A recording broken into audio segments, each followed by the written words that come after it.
start this off. So I want to just let the panelists introduce themselves real quick. So we can start with Vikram and then just move around. Yeah, I'm Vik Patel. I'm a supervising attorney in the housing unit at Community Legal Services. Great. Paul, you want to kick it off next? Sure. And just so you know, like when you say go around, it's go around is still different for everybody. Oh, on the screen. So we're all confused. Yeah, Paul Cohen, General Counsel for HAPCO, also senior partner in the law firm of Cohen Maracini, also an advisor to the board at the Pennsylvania Apartment Association, also a member of the Greater Philadelphia Association of Realtors, and a great friend of Community Legal Services, having worked with them for 35 years. Great. Thank you, Paul. And Catherine, you're next up. Hi, my name is Catherine Anderson. I am an attorney from Philadelphia Legal Assistance. I am an attorney who is supervising the portion of the Save Your Home Philly hotline that is taking calls from tenants who are being entered into the Eviction Diversion Program. And PLA is also right now approving applications. So if you have questions about the hotline or about applications, that's what I'm here to tell you about. Great. Thank you, Catherine. And last but certainly not least, Rachel.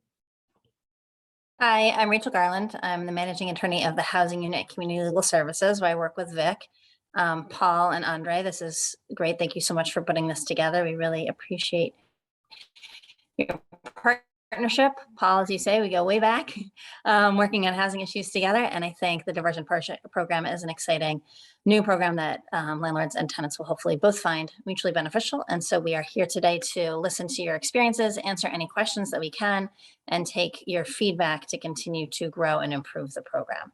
So we are excited to have this smaller group Q&A session to build on the training that we did a few weeks ago on sort of the nuts and bolts of the program, but we're going to be holding these hopefully regularly going forward to continue to answer questions, get information out there, and improve the program as we go.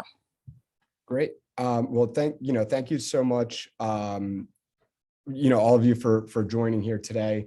As I mentioned, I'm Andrea Delvalle from the Pennsylvania Apartment Association. Just to kind of give a little context, this mediation program, this was a program that started from legislation, which was Bill 210920, which required landlords and tenants to essentially resolve issues through mediation. This was done by ordinance starting January 1st, 2022. The eviction program supports landlords and tenants to resolve issues through mediation. The program facilitates additional resources like rental assistance and housing counselors. Applications are only available to landlords at this time. But as Rachel mentioned, we definitely want to hear the concerns, any questions that you may have about this program. I will say, we understand there are frustrations with this program. We understand that, this is something that a lot of folks didn't want to go through, but, what we're hoping today to do is to hopefully address those concerns, have those questions answered, and then be able to, hopefully change the parameters or adjust accordingly. So I'm going to, I think the best way of doing this would probably be using the chat feature. And I just want to make sure it's working because I haven't seen anyone comment in it yet. So let me just make sure that's up and running. If anyone would like to drop a question in, because this would be a bad start. If we Lisa don't. Palmer has successfully tested the chat function for us. Thank you, Lisa. Okay, beautiful. All right. So if anyone would like to just give any more context to the background of this program, feel free.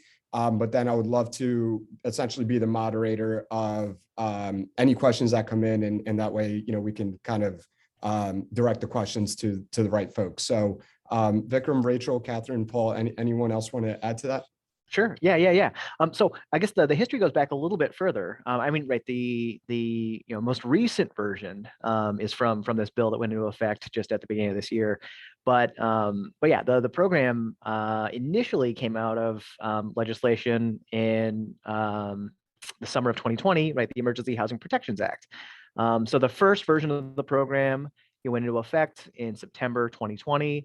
working on mediated agreements during the beginning of the pandemic, and then became very closely tied with rental assistance, the Phase 4 rental assistance program, and getting people connected with that program and getting that rental assistance out the door. But yeah, its most recent version, right, is from, just as you were saying, Andre, the legislation that went into effect at the beginning of this year. But I think we have a great opportunity. One of the reasons I think why we're having sessions like this is that the legislation that went into effect this year has the program in place for the entire year. Whereas last year, the program was being extended on almost a month-by-month basis.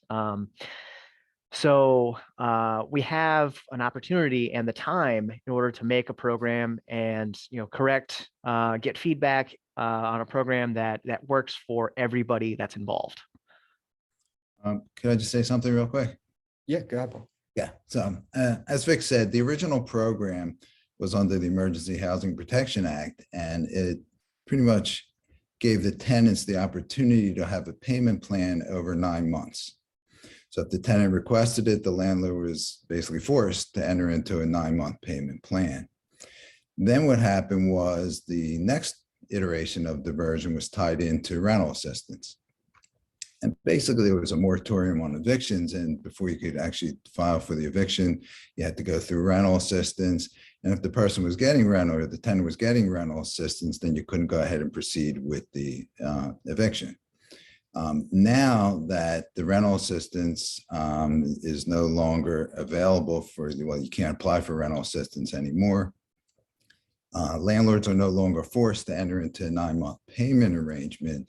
It's a completely different program, because now when you're going, it's basically a straight up mediation where the landlord has their point of view, the tenant has their point of view. They try to reach some type of a mediation. It's basically exactly what it says. It's a lot different than before, because the landlord isn't forced to do certain things that they were forced to do before. What is left is that, or what is under the new law is, it says the landlord has to act in good faith. And that's what I find in doing these diversion hearings is the trickiest thing, is to determine what does it mean for the landlord to act in good faith. So if you read the ordinance, it says that basically the city is going to come out with what the definition of good faith is. And the landlord has to comply with what the city determines is that definition of good faith. And the city did come out with different bullet points of what the definition of good faith is: sending the notice of diversion rights, providing an updated ledger, and basically all the things that you need to do to apply for diversion. The tricky one comes in on where it says that the landlord has to make reasonable efforts to address all lease issues. And where I find is in doing these diversion hearings is that the mediators believe that the landlord almost has to enter into some type of agreement with the tenant. And that is not what I believe. Maybe you can tell me if I'm wrong, that the landlord is forced to enter into an agreement. If the landlord doesn't believe that agreement is in their best interest, the landlord shouldn't have to enter into that agreement. The landlord should be free to go to court. The landlord acted in good faith, did all the things that they were required to do. They attended the diversionary hearing. But at that hearing, I can tell you, because it happens to me directly, I'm being badgered into entering into some type of an agreement. And I can tell you that in most cases, we try to enter into an agreement, but sometimes there's situations where what the tenant is proposing is not reasonable. Tenant owes $10,000 in back rent that wants to make a payment arrangement over a year, if not longer, is not reasonable. It may be, it may not be, but if the landlord wants to get paid sooner, that's reasonable. And if the landlord's insisting on it, I'm being told I'm not acting in good faith. So I'd like that addressed in some way, that we can get that clarified, that just the landlord showing up at diversion is what they need to do. They need to listen to the tenant's issues, but if the landlord doesn't agree with it, they should be allowed to say, I don't agree with what the tenant is proposing and I want to move forward. Yeah, Paul, I think you make a good point here with it being like an area that still needs to be fleshed out and is continuing to be fleshed out. And I think that you're right that a landlord does not need to enter into an agreement, and that does not good faith doesn't require them to enter into an agreement. But I think this is an area that the city is still working on exactly how that works, like how good faith works. And we're that's, I guess, one of the reasons why we're having this is in order to get that feedback. So I think that's a great point, Paul, in that it is a bit of a nebulous area that still is being fleshed out, and we'd appreciate feedback on. I think, though, I'm going to pivot maybe to the first question, and this sort of relates to one of the things that you were talking about, which is changes in the program and updates to the program. One of the changes is that from last year to this year is that last year, participation in the program was only required if you were seeking to evict a tenant for non-payment of rent, right? So tenant fell behind on their rent, they haven't paid in several months. You're gonna then try to move forward with eviction.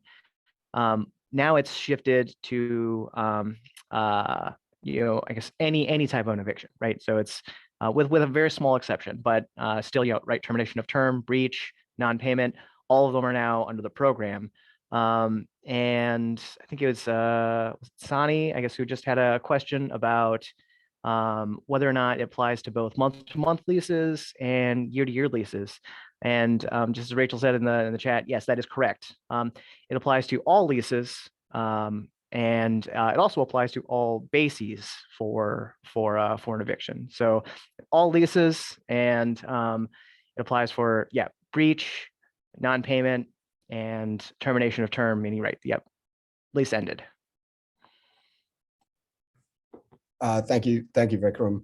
And we definitely want to, like I said, make sure we use this session as an opportunity to answer as many questions as possible. So it's going to be a little bit of rapid fire, but bear with me, especially for all the panelists. The second question we had is from Victor.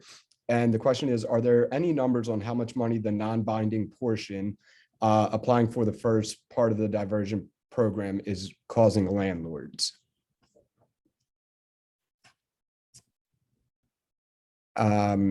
Victor, or I'm sorry, Paul, go ahead. Yeah, I'm not really sure I understand exactly what the question is, but I guess we're getting at the fact that if the landlord can't file an eviction for a month, the landlord's losing potentially 1 month's rent. And the question is how many cases that is happening on, or what percentage. I can tell you from my office's standpoint that we have had 285 diversion filings that were approved. Of those 285, only 53 tenants responded.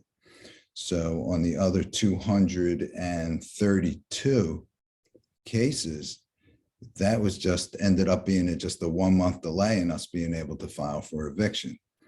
So in 232 out of 285 cases, basically the landlord, potentially, you never know if the tenant's going to ultimately pay, but assuming that the tenant doesn't pay, the landlord has lost 1 month's rent. So that's pretty much what it's costing the landlord, is 1 month's rent, at least 1 month's rent, potentially more, because as Rachel will tell you, that it doesn't go from the date that 30 days from the date you file for diversion, it's 30 days from the day that diversion was approved. And right now it's taken upwards of a week for the diversion cases to be approved because they're backed up. So you're actually losing 37 days of rent. Thanks, Paul. Vic, I saw you come off mute. Did you want to follow up with anything on that one? Well, I guess I'm with Paul in that I'm also not quite sure exactly what the question was, but I was wondering if maybe it was about, like, if there was any sort of amount involved with diversion, like an amount of arrearage or anything like that. Right now there aren't any caps or anything like that with regard to arrearage. So I mean, you enter into an agreement with regard to any sort of arrearage through the program. Right. Yeah, thank you, Vikram, and Paul as well. So the other question I think came from, sorry, I'm coming through this, Rocky, and it says, is there an assumption the landlord did not attempt to work through the issues with tenants prior to filing for eviction? I mean, I can even answer that for you. I don't think there's any presumption of that. I think, you know, our memberships, you know, within PAA, I know our landlords try to work through some sort of an agreement. I know that sometimes, majority of the time, the issue is that, you know, the landlord either has incorrect or incorrect contact information for the tenant, which can cause delays. Obviously, each case is very unique, but I don't want to speak for CLS, but I know that that's not their presumption, but definitely want to allow you guys to answer that as well.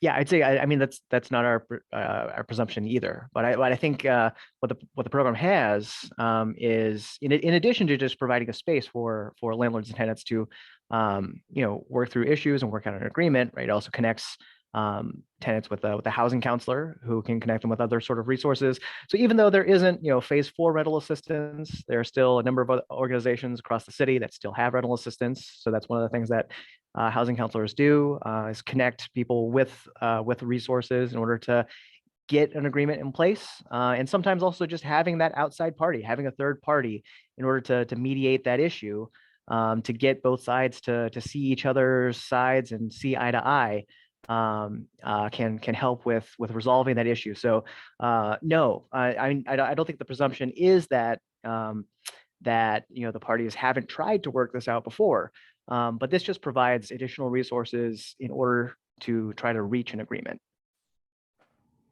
I think that generally when we hear from tenants on the hotline, they tell our paralegals about conversations that they've had with their landlord, or more likely text exchanges that they've had with their landlord about trying to catch up or what they've been doing to try to resolve the situation.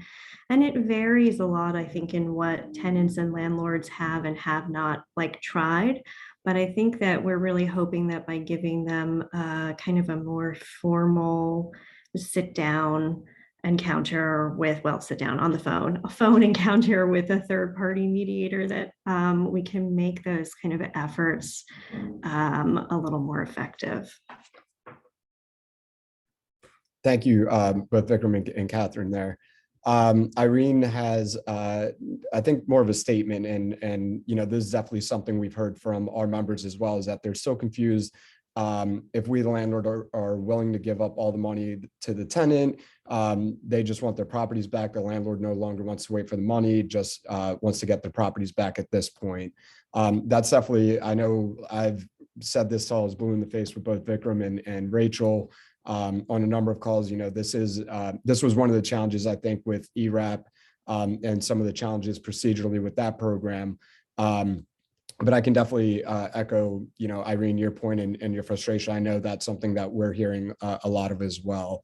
I'm going to move on to the next question, which is. Well, Andrea, actually, can I respond to that? Yeah, so I know we've been spending a lot of time talking about payment agreements, you know, and connecting tenants with resources for rental assistance and trying to recoup back rent. And I do think that that's one of the real strengths of this program, is for landlords who are in the business of being landlords and in the business of renting out their properties and want to make sure that they get their monthly rent for it.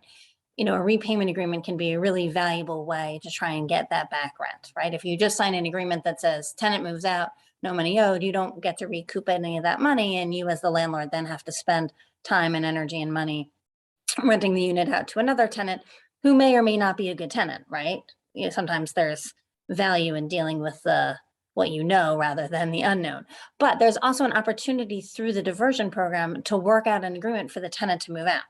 The diversion program, it's not the only option through the diversion program to work out an agreement for the tenant to stay. And so there are definitely instances where the landlord needs the property back, the landlord's moving in themselves, the landlord is moving in a family member, you know, the tenant can't afford the rent anymore. And so it's a real incentive for a tenant to reach an agreement with a landlord before a court case is filed. Because right now in Pennsylvania, that court information is public information, and you know, an eviction filing can be used against a tenant when they try and rent in the future. So if you are able to sit down with the tenant and say, look, I need you out of my property, there's a real incentive for the tenant to move out or to reach an agreement with you to move out before that court case is filed. And so that's also, an option on the table if you really do in fact need the property back. I thought an eviction filing can't be used against the tenant. The Renters Access Act, which is new, lays out there are certain circumstances in which an eviction filing can't be used against a tenant. But we all know that that is still a hindrance to tenants in moving, and there are many ways in which, like the Renters Access Act, just protects some tenants from it being used against. The vast majority of tenants go to court, either there's a default judgment entered against them or it's a judgment by agreement, in which case in many instances that can be used against them.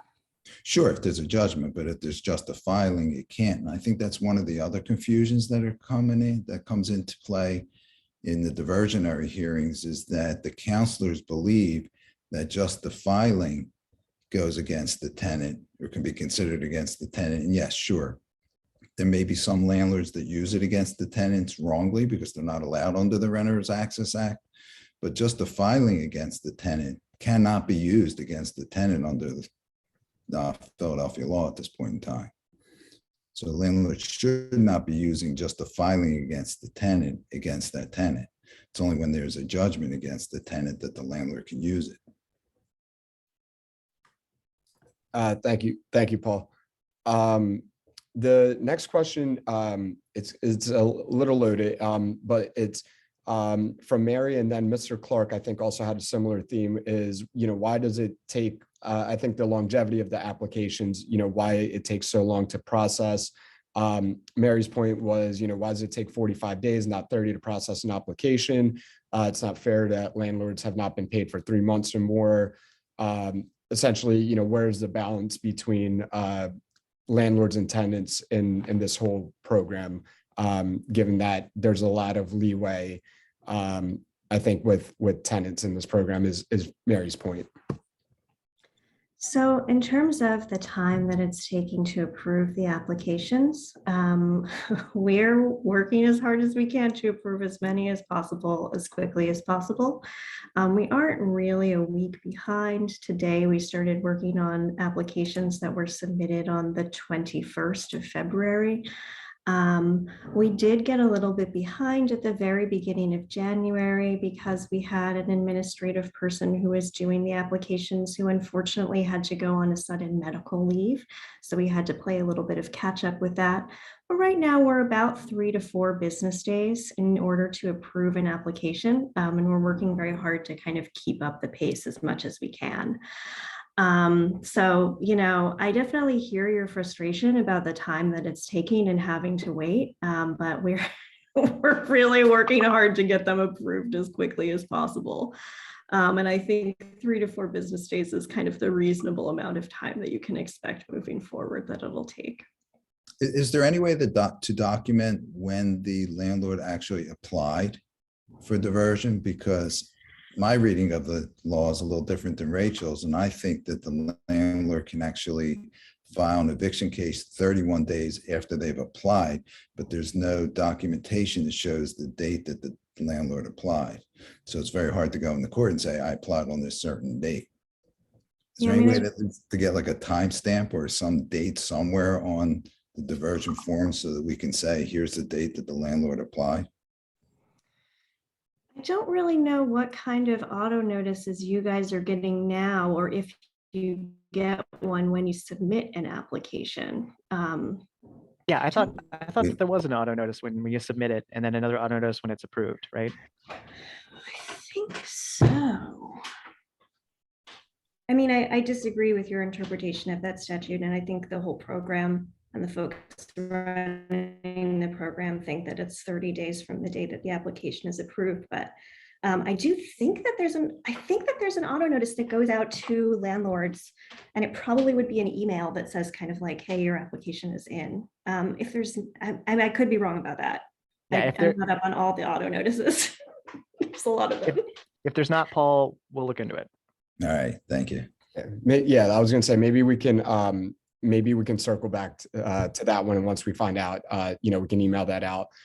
There was a question, as well about, will this program be amended? Who has the authority to amend this program?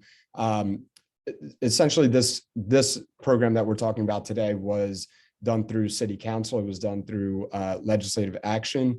It's supposed to sunset at the end of 2022. City council at that time will make a determination of what they will do with this program. There is supposed to be an evaluation of the program, an independent evaluation of this program. So I think, when we're talking about the longevity of this program, it's still up in the air, but we obviously are having this conversation because we want to see, what the benefits, what the pros and cons are of this program. So I will answer that one. And who has the authority to amend this program? I think at the end of the day, it's still city council. If I'm not mistaken there, right, Vikram, Rachel? That's it. Okay, beautiful. Lisa Palmer had a question around a lot of her tenants not having an email. What should be the process for, I guess, the contacting of the tenants? You have to submit either an email or a phone number for a tenant. If you only have one of those, you can just fill out only one of those fields. I encourage you, please don't put in like a fake email if you don't have one. Like some people put like never gave it to me at gmail.com. That just makes things kind of confusing when we're reviewing the applications, but you can just leave either the email or the phone number blank if you don't have one of those, although we love it when you have both of them. And you must have at least one. But I had a situation where we didn't have either. What are you supposed to do? I mean, honestly, the tenant that lives in the property has a contractual relationship with the landlord, and the landlord is making money from obtaining rent from the tenant. And I think it's reasonable for the program to assume that you have a way to get in touch with them. If you have a very specific reason, like earlier we had a tenant who had deliberately changed their phone number so the landlord couldn't call them. That landlord actually reached out to Chorus Services at the email address that is on the Eviction Diversion website and kind of explained the situation. And then when they put in their application, because we had a note from Chorus Services about what was happening in that case, we did approve that specific application.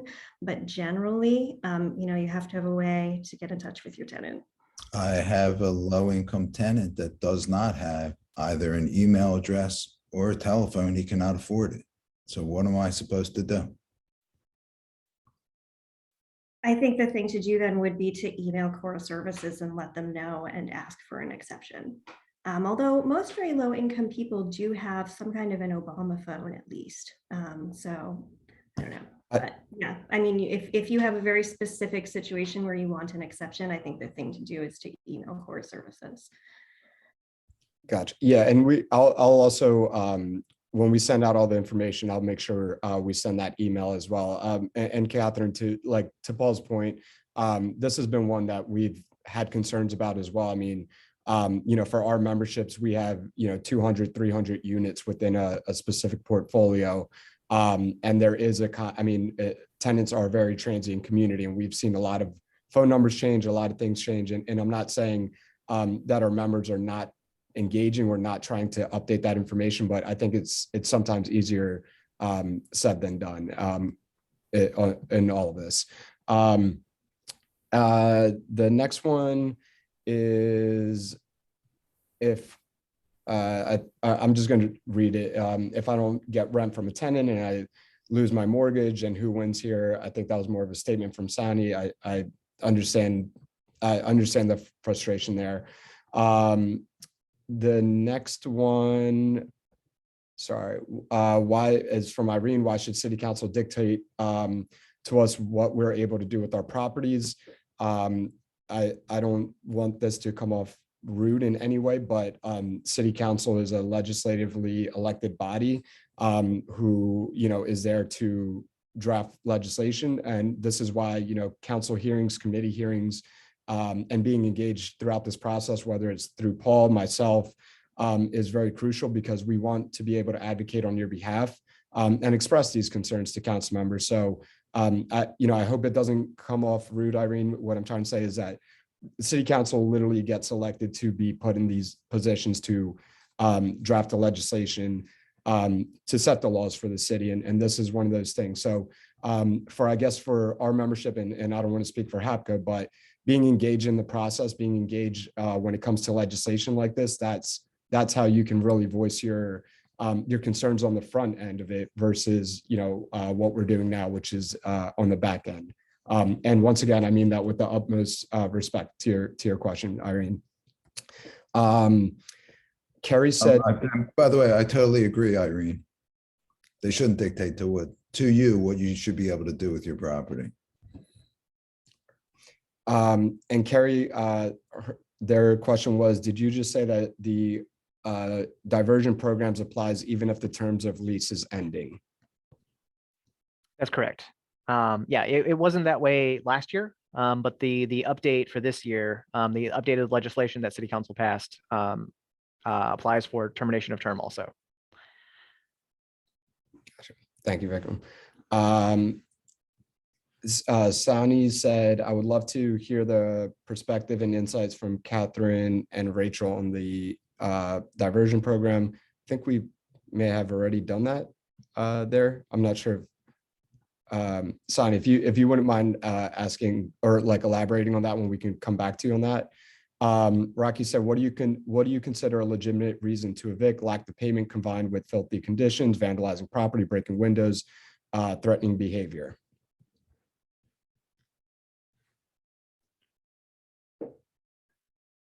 So I'm going to pull up the legislation real quick and I can read from that. So if you want to go to the next question while I pull this up, we can come back.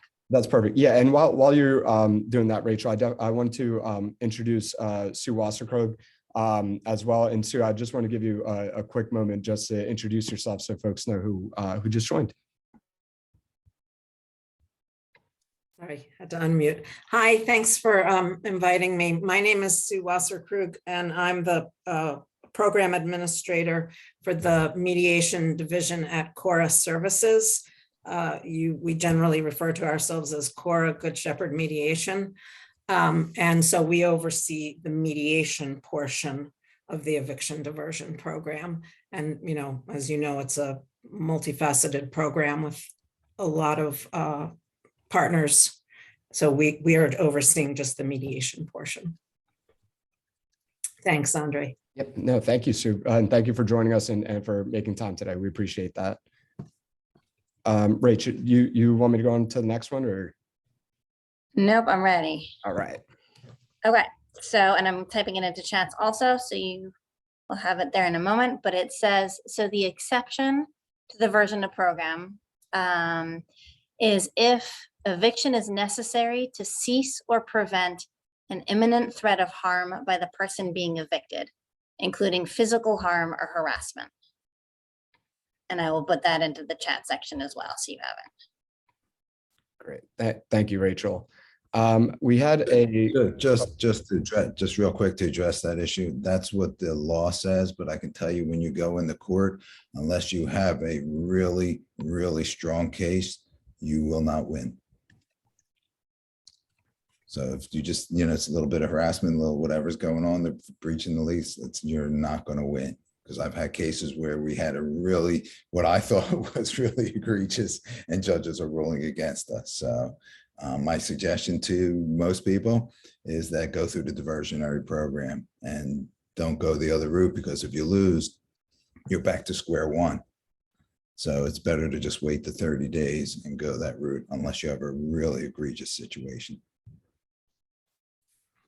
Thank you, Paul. We had a comment from Lisa Palmer that said, I worked out agreements whenever possible with my tenants. 90% of the time, they don't follow through with their promise. Now I have to wait an additional 37 days for them to make another promise they won't keep, which I think we've alluded, or Paul alluded to it earlier with some of the agreements that are trying to get worked through mediation there. I don't know if anyone wanted to comment on that. If not, I'm just going to keep rolling here. Lisa said the hope, or I'm sorry, that was Rachel. Rocky said, why would I evict a tenant who is taking care of my property and paying rent? How many times have any tenants paid for the damages and unpaid rent? Most of my tenants have been low income. I give them a break and rent below market. If they have issues paying, I've worked with them. If they're destroying the property, I lose at least 4+ months and have thousands of dollars in damage. There's no way to recover from that loss from tenants. How many times have you had a tenant pay any back rent or damages?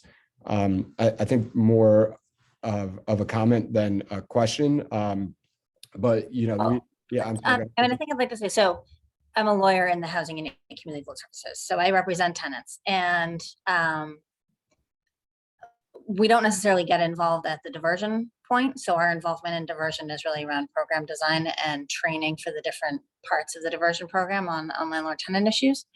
But in terms of our personal practice at community legal services, where we represent tenants in the court system, we routinely work out judgments by agreements through the court system where tenants pay back often, lengthy agreements, repayment agreements over 5 years, because the tenants really want to stay, right? This is their home. They want to stay.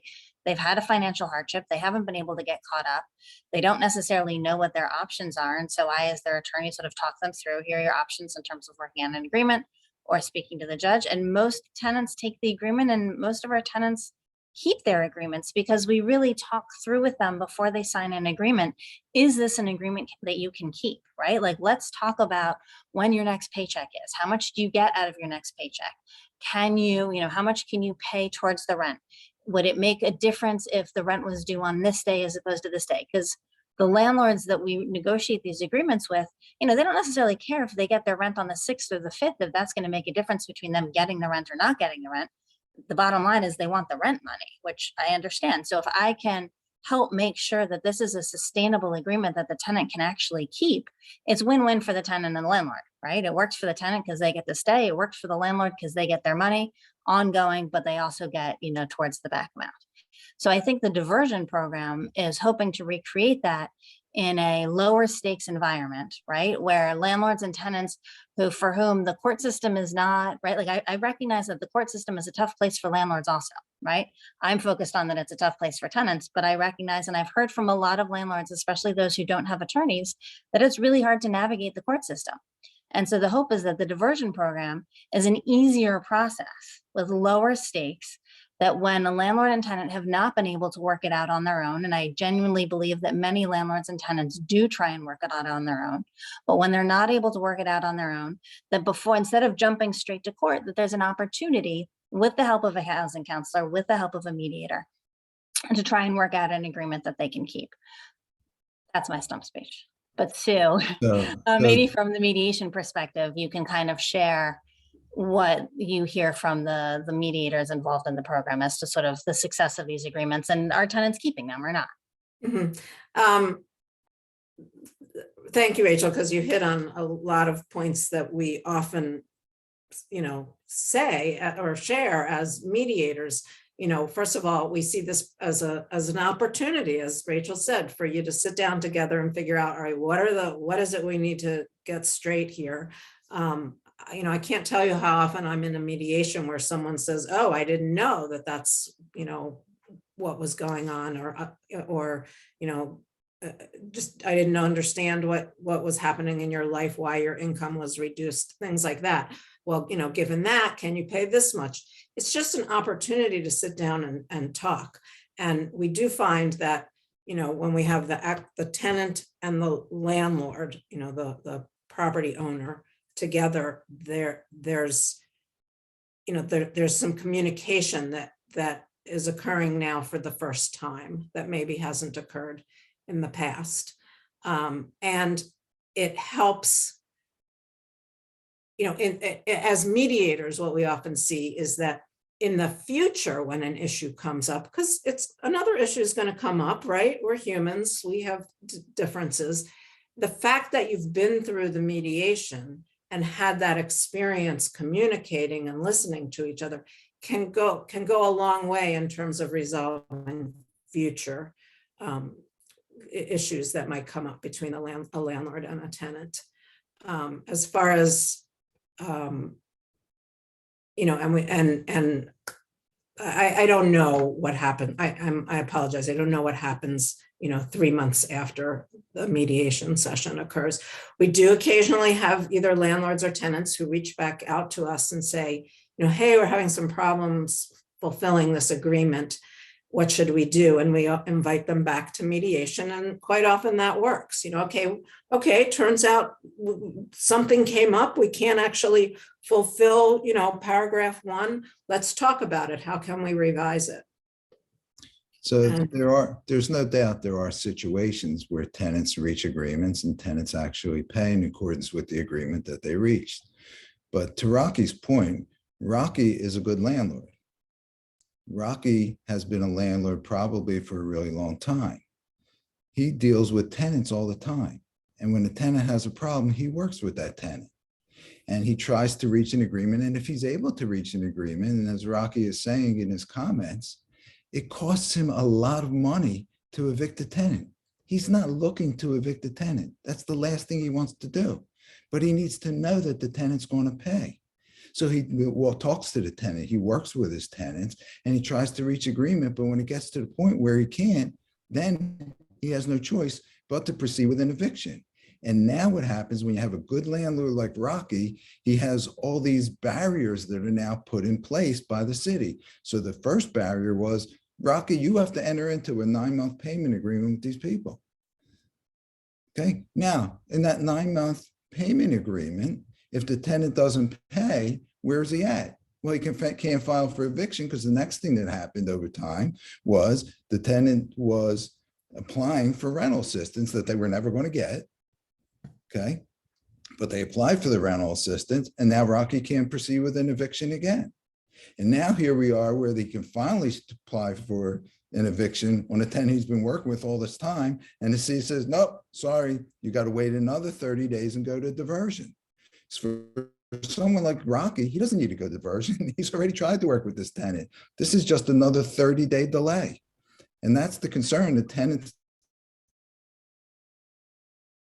that landlords explained to you with the numbers I gave you, there's only 20% of the tenants that even respond. So that's 80% of the tenants haven't even responded to diversion.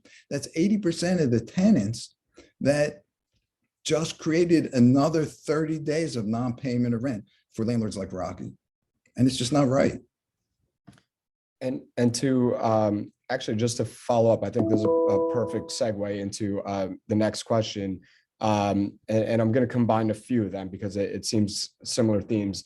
If the landlord is agreeing to mediation at the time of diversion and the tenant is breaching an agreement, is there any guarantee you can give to the landlords? And I'm going to combine a few of these questions here. Essentially, why should I come to a repayment agreement if there's no enforcement power given to mediators and the tenants don't follow through with the agreement? And then the last one is, if you make an agreement and it's not in your favor, can you still file? So essentially, what makes a landlord beholden to these agreements? And then what is the process if it's not favorable, I guess would be the simpler question version. Yeah, so those are two great questions. So in answer to the first question, what happens if the agreement isn't kept? So you've got two options. Cora Good Shepherd has offered that for agreements that are broken, if the landlord would like to re-engage with the mediation, right? So let's say you had a mediation, you thought you worked out a good agreement, and you really do want to try and hold on to that agreement, you are welcome to email Cora Good Shepherd, and they will schedule, they'll reach out to the tenant, they'll schedule a follow-up mediation. You don't have to start the program again from the beginning. That might work for some of you. If it does, please take advantage of, Cora Good Shepherd's offer. Your other option is you go straight to filing in court at that point, right? So the incentive for a tenant to keep these agreements is to avoid a court filing. That's a pretty high incentive. You've got two options on the table if the tenant doesn't keep the agreement. Second question, if I understand it correctly, and Paul, this actually might be a better question for you to answer as a landlord attorney, is if a landlord signs an agreement and regrets signing the agreement, or it's not in their favor, what can they do? Paul, Yeah, do you want to handle that one? Yeah, I think that was the right verbiage for that. If the landlord signed an agreement, they're going to be held to that agreement. And that's part of the problem here, is that you have a lease agreement. That's a contract. That's an agreement with the tenant. The tenant has breached that lease agreement. And now what the city is saying is, you thought you were going to be able to go to court. You thought that that's the agreement that you had with the tenant, because that's what the tenant signed. Read the lease agreement. That lease agreement says if the tenant doesn't pay, the landlord can evict you. And the city is saying, no, you can't evict unless you go to mediation first. Now, if you reach an agreement in mediation, that agreement, while it's binding on the landlord, isn't technically binding on the tenant, because it doesn't bind the tenant to anything more than was already in the lease agreement, which he was already bound by. If anything, it gives the tenant additional rights to pay what is owed over time. The advantage of going to mediation, as Sue, Rachel, Vic, and Catherine will explain to you, is that you can hopefully reach an agreement with the tenant where they're going to actually pay you, and you can work out payment terms, and hopefully the tenant will live up to that. But the reality is, the way this program has been set up, which is unfortunate, is that if the tenant breaches that agreement, you are nowhere. You are at square one, and you now have to file a complaint against the tenant. And when you're filing that complaint, you don't want to file the complaint that the tenant breached the agreement. You're going to file the complaint that the tenant breached the lease, because the lease gives you more rights than the agreement does. So the agreements, the way they're drawn up and the way this program is set up, unfortunately, doesn't do anything for the landlord. It doesn't really help the landlord. It does, in the sense, like I said, to possibly get a situation where the tenant's willing to pay and they can work something out. And the housing counselor piece of it, I'll say right up front, is a great piece where the housing counselor is good. You get a good housing counselor, because I've got a lot of them that aren't that good. But you get a good housing counselor, it's great, because the housing counselor can guide the tenant on what they can afford, how they can figure out their finances, and how they can get them assistance. That piece of this program is wonderful. The mediation part of it and the agreements, the fact that they're non-binding, they're not court orders, they're not judgments by agreement, that does not help the landlord at all. If we could somehow fix the program so that it would be a judgment by agreement, it would be something that if the tenant violates, the landlord could go ahead and proceed to evict the tenant based on that, that would be great. Well, I will say that we have gotten plenty of feedback from landlords, months down the road, who have said, thank you for helping us work out this agreement. I'm glad I never had to go to court with my tenant. Yeah, but keep in mind, I mean, I understand they're not, I hear what you're saying. I just want to look, say there's certain landlords that I agree with you, it has happened with, but it's very few and far between. And the new diversion program is completely different from the old diversion program, because under the old program, the landlords were forced to enter into a 9-month payment agreement. So, and they couldn't do evictions because there was an eviction moratorium.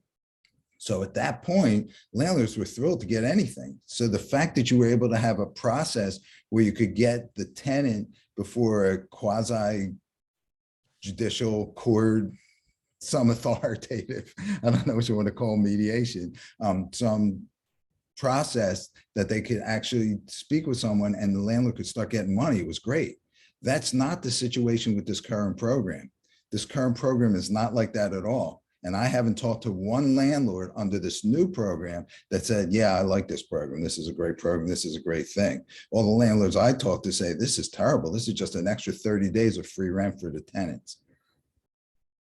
Yeah, and not to belabor this, because I definitely want to get through more questions here, but we're having the same feedback from our association and the members within of the delays and some of the challenges, which is why I think it's so incredibly important, and I'm thankful that we're able to have this conversation to hopefully make those changes to the program and really find a healthier balance that helps both the tenant and landlords in this program.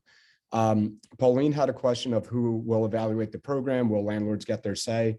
I'll actually take this one. I believe the city is looking at the reinvestment fund, if I'm not mistaken, for that reevaluation, which I believe will happen more likely at the end of this year, more likely into 2023.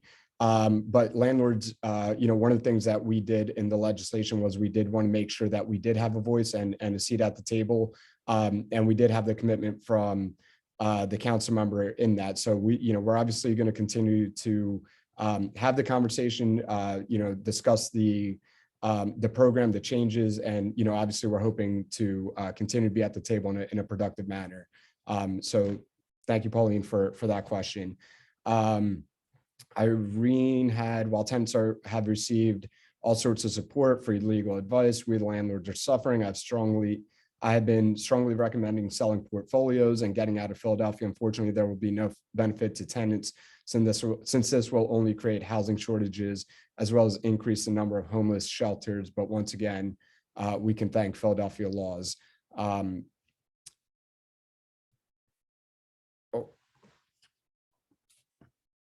Sorry, did I just lose you? Or no, we're still here, right? Okay. You're still here. Yeah. Sorry. But yeah, so I want to thank Irene for that question, or for that comment. We have seen a lot of our members as well selling in Philadelphia. So I definitely hear the frustration. I don't know if any one of the panelists wanted to comment on that, but if not, once again, going to keep rolling through here. Victor had a statement. I've had several, several tenants where they didn't have a number. Some tenants change their phone number constantly. It's very common for tenants to change and don't give it to the landlords. Once again, that's I think we discussed that a little bit earlier. It's definitely challenging, but I think the way the system's currently set up, it's either phone or email. Right on that, Catherine? I'm seeing a nod. So either or on that right now. Rocky, why is it incumbent on the tenant? Why is it not incumbent on the tenant to initiate this diversion program? Some tenants goes to the landlord by changing phone numbers and not sharing new numbers, blocking the landlord. Catherine, is there a direct line to call to expedite when a tenant is hostile? And I know this is actually kind of talking to a larger issue. I know a lot of members are having that challenge of who do they call or not getting responses. So what would be the best practice or best way to get questions answered? Yeah, for landlords, there is no direct line right now for you guys to call. And we definitely have heard you guys, I think, I don't know if it's at other meetings, but you've told other members of our partnership who are running this program that that's a big thing for you. And we are kind of trying to work out who is the best person to call and when we can get you a number. For now, though, the thing to do is to email.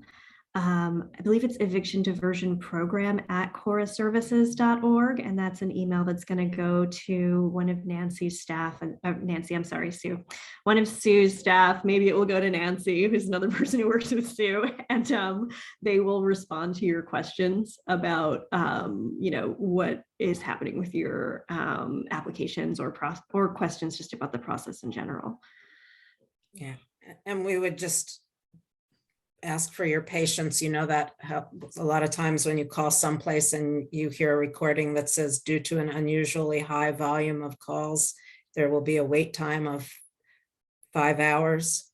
We are getting an unusually high volume of emails. So I would just like to ask for your patience but we do respond to all of them. I should say though, yeah, I mean, just to reiterate that, yeah, we have heard this as a suggestion and feedback, and I think that's a great idea to have some sort of a landlord liaison essentially. So yes, so I think it's something that the partners are working on. Yeah, and I think to that point, and I know Paul and I have both discussed this as well. I mean, when we're talking about any creation of backlogs on the city side, we obviously are here at the table and want to help clear any of those backlogs. So, however I will volunteer myself, if I can help with any of those backlogs, please use me as a reference here. Greg Wortman said, when will we have a definite answer of when the 30 days actually starts? Why wasn't this addressed before the bill became law? As it is, the eviction process start to finish takes a minimum of 5 months. And maybe I'm not the best one to answer this. Paul, do you want to take this? You want me? Sure. Okay.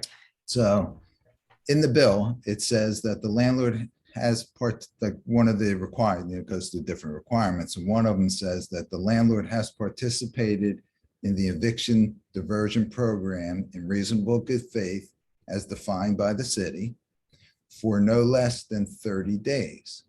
So the question becomes, and when this bill was written and when we had discussed the bill, it seemed pretty obvious to me that when it says the landlord has participated for 30 days, that participation means filing for diversion starts the participation.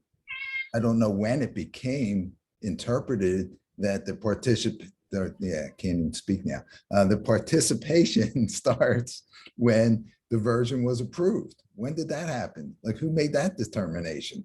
So apparently, according to Rachel, I see here in the comments, DHCD is interpreting it that way. That's their interpretation. So, and that's why I had mentioned before that it would be helpful if we had something that showed when we actually applied, because I believe when I go to court on these cases, that we can make the argument for the court, before the court, that the 30 days actually started from the day that we applied for diversion, not the day that it was approved. Because approved doesn't mean you're participating. That's not some magical date of quote unquote participation. If anything, participation would be when you actually go to the mediation hearing or start talking to a counselor. But to me, the reality is participating in the program is filing for diversion. And it was never contemplated that the landlord would have to wait more than 30 days to be able to file an eviction complaint, because that's now adding, whether it's 3 to 5 or 3 to 4 business days, however many it is, or however many it's going to be, that should not extend that 30-day period. That was never the intent. So I think maybe also to just build on that, I think that absent direct, like, published regulations by the city, I think Paul touched on this, that essentially this is, I think, going to be a question that's answered in court by a judge. I guess when we start seeing these cases come, before the court, which I think should be coming up pretty soon. These cases for these initial filings. So at least from the court side, I think there'll be clarity on this issue in the next coming weeks. Thank you both. I'm going to run through this. I know we have about 1 minute left, and I obviously want to be respectful of everyone's time. I'm just going to keep, it's not a question, just a few of the comments. The question is how landlords will get their money. I've never received any money from judgments. 99% of the tenants don't keep to the GBA in the past, and now always end in lockouts. Mediation is prolonging a problem. Carrie had a question, why is there a reason for separate calls for landlords with over 10 units? The reason is because right now there's 41 messages and it's 2 o'clock.